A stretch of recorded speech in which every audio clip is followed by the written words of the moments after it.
Firstly, thanks so much to everyone who has liked or commented on my posts over the last few weeks. It really helps to keep me going. I thought today I would do something slightly different as this material needs some animation, so I thought I would try recording my first video.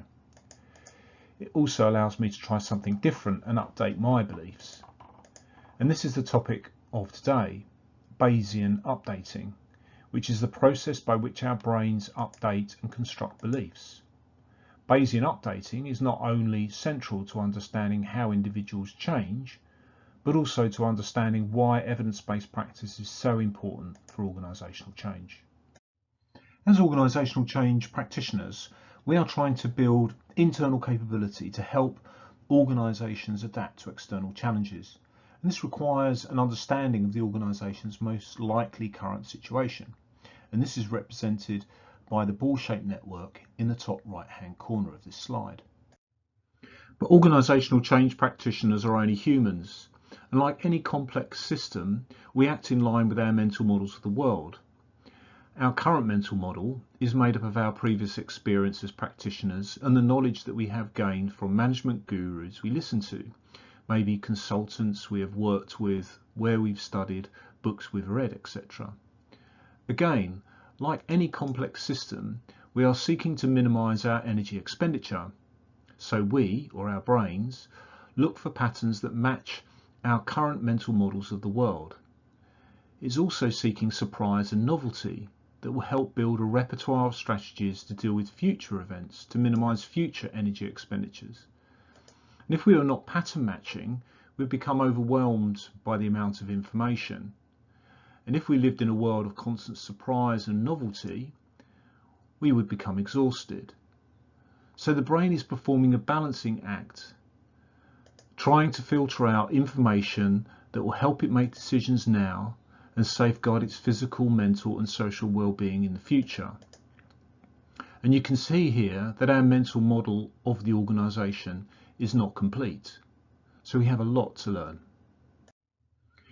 To gain a more complete mental model of the organisation, and one that's aligned to its most likely current situation, we might collate evidence such as organisational data, stakeholder views, and look at the research to see what's helped other organisations.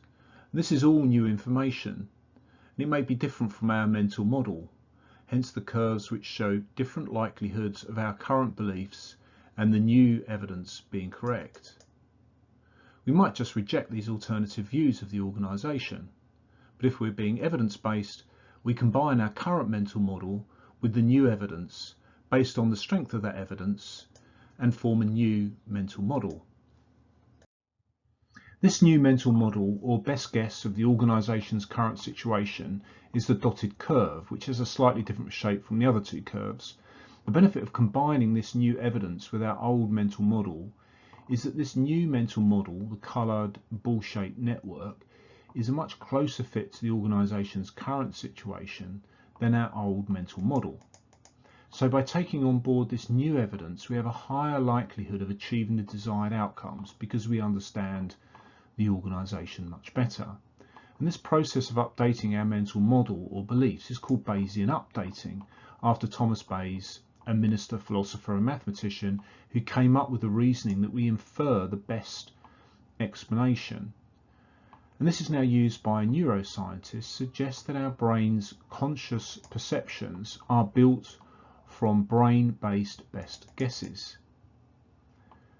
But what is interesting is that because the brain cannot possibly explain all the sensory information it is receiving, it will actively choose which information to use depending on how well it fits with our mental model.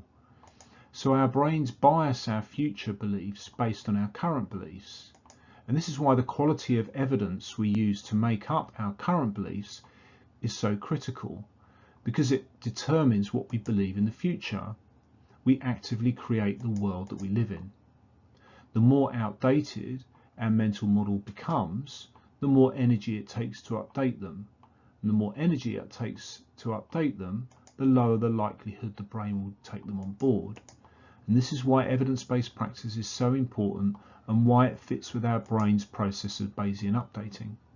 Adopting an evidence-based approach to organisational change needs to happen sooner rather than later, because not only will we increase the quality of our decision making now, but will also help us make higher quality, quicker decisions and update our beliefs in the future. Thank you so much for watching this video. I hope you have enjoyed it. Please like, share or comment on it, and hopefully we can create a conversation around it. Thanks so much.